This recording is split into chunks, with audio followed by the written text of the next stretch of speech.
দেশের সার্বিক পরিস্থিতি উল্লেখ করে উদ্বেগের সতর্ক বার্তা দিয়েছেন সেনাবাহিনী প্রধান জেনারেল ওয়াকারুজ্জামান। আপনারা কিছু মনে করবেন না, আজকে আমি একটু পরিষ্কার করে আমি কথা বলতে চাই। আপনাদের সবার হয়তো ভালো নাও লাগতে পারে, কিন্তু বিশ্বাস করেন, আমার এটা যদি আপনারা গ্রহণ করেন, আপনারা লাভবান হবেন, কোনো ক্ষতি হবে না দেশের। আমার অন্য কোনো আকাঙ্ক্ষা নাই। আমার একটাই আকাঙ্ক্ষা, দেশ এবং জাতিটাকে একটা সুন্দর জায়গায় রেখে ছুটি করা। I had enough. Was last 7-8 months, I had enough. বলেন, নিজেদের মধ্যে কাঁদা ছড়াছড়ি করলে দেশ ও জাতির সার্বভৌমত্ব বিপন্ন হবে।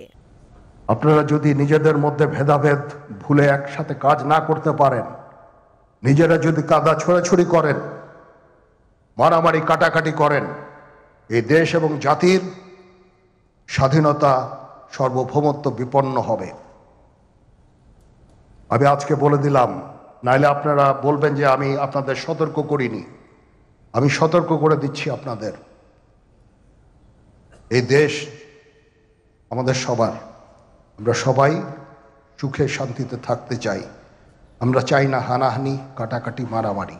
আইন শৃঙ্খলার অবনতির পেছনে নিজেদের হানাহানিকে দায়ী করেছেন তিনি। সেনাপ্রধান বলেন, ডিসেম্বরের মধ্যে নির্বাচনের দিকে ধাবিত হচ্ছে দেশ। এ সময় তিনি এই সরকারকে সহযোগিতার আহ্বানও জানান। দেশে একটা ফ্রি, ফেয়ার অ্যান্ড ইনক্লুসিভ একটা ইলেকশনের জন্য দিকে ধাবিত হচ্ছে, এবং তার আগে যে সমস্ত সংস্কার করা প্রয়োজন অবশ্যই সরকার সেদিকে খেয়াল করবেন। আমি যতবারই ডক্টর ইউনূসের সাথে কথা বলেছি, he completely agrees with me. There should be free, fair and inclusive election, and that election should be within December or close to that. যেটা আমি এর প্রথমেই বলেছিলাম যে 18 মাসের মধ্যে একটা ইলেকশন। আমার মনে হয় যে সরকার সেদিকেই ধাবিত হচ্ছে। ডক্টর ইউনূস যথাসাধ্য চেষ্টা করে যাচ্ছেন। সেই সঙ্গে সেনাবাহিনীকে কটাক্ষ না করে সহায়তার আহ্বান জানান সেনাবাহিনী প্রধান জেনারেল ওয়াকারুজ্জামান। আমাদের সেনাবাহিনীর প্রতি আক্রমণ করেন না। একটা কমন জিনিস আমি দেখতে পাচ্ছি, সেনাবাহিনী এবং সেনা প্রধানের প্রতি বিদ্বেষ কারো কারো। কি কারণে আজ পর্যন্ত আমি এটা খুঁজে পাইনি। আমরা হচ্ছে একমাত্র ফোর্স যেটা আপনাদের জন্য কাজ করে যাচ্ছি, দাঁড়িয়ে আছি প্ল্যাটফর্মে। Of course navy and air force, navy chief আবার মন খারাপ করে করছে। Navy air force all, we all আমাদেরকে সাহায্য করেন, আমাদেরকে আক্রমণ করেন না, আমাদেরকে অনুপ্রাণিত করেন, আমাদেরকে উপদেশ দেন। কোনো একটা সমস্যা হয়ে গেলে আমি জেনারেল নুরুদ্দিন স্যারের স্বর্ণপন্ন হই এবং উনি আমাকে উপদেশ দেন। সিনিয়র জেনারেলরা আমাকে উপদেশ দেন, আমি সবার কাছে স্বর্ণপন্ন হই। তিনি আরো বলেন, বিডিআরের গুলিতে সেনা কর্মকর্তাদের মৃত্যু হয়েছে, তাই বিচারিক প্রক্রিয়াকে নষ্ট না করারও আহ্বান জানান তিনি।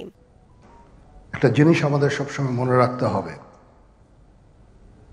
এই বর্বরতা কোনো সেনা সদস্য করেনি, সম্পূর্ণটাই তদানীন্তন বিজিবি সদস্য দ্বারা সংঘটিত। Full stop. এখানে কোনো ইফ এবং বাট নাই। এখানে যদি ইফ এবং বাট আনেন, এই যে বিচারিক কার্যক্রম এতদিন ধরে হয়েছে, 16 বছর ধরে, 17 বছর ধরে যারা জেলে আছে, যারা কনভিক্টেড, সেই বিচারিক প্রক্রিয়া ব্যাহত হবে। এই জিনিসটা আমাদের খুব পরিষ্কার করে মনে রাখা প্রয়োজন। এই বিচারিক প্রক্রিয়াকে নষ্ট করবেন না। যে সমস্ত সদস্য শাস্তি পেয়েছে তারা শাস্তি পাওয়ার যোগ্য। এখানে কোনো রাজনৈতিক নেতৃবৃন্দ এর মধ্যে উপস্থিত ছিল কিনা, ইনভলভ ছিল কিনা, বাইরের কোনো শক্তি এর মধ্যে ইনভলভ ছিল কিনা, সেটার জন্য কমিশন করা হয়েছে। কমিশনের চেয়ারম্যান এখানে আছেন, উনি এটা বের করবেন এবং আপনাদের জানাবেন। বটম লাইন হচ্ছে যে এই সমস্ত আমাদের এই চৌকস সেনা সদস্য যারা প্রাণ হারিয়েছেন, তারা প্রাণ হারিয়েছেন তদানীন্তন বিডিআর সদস্যদের গুলিতে। 25 ফেব্রুয়ারি জাতীয় শহীদ সেনা দিবসে রাজধানীর রাওয়া ক্লাবে পিলখানা হত্যাকাণ্ড নিয়ে আয়োজিত এক বিশেষ অনুষ্ঠানে এসব কথা বলেন সেনাবাহিনী প্রধান জেনারেল ওয়াকারুজ্জামান।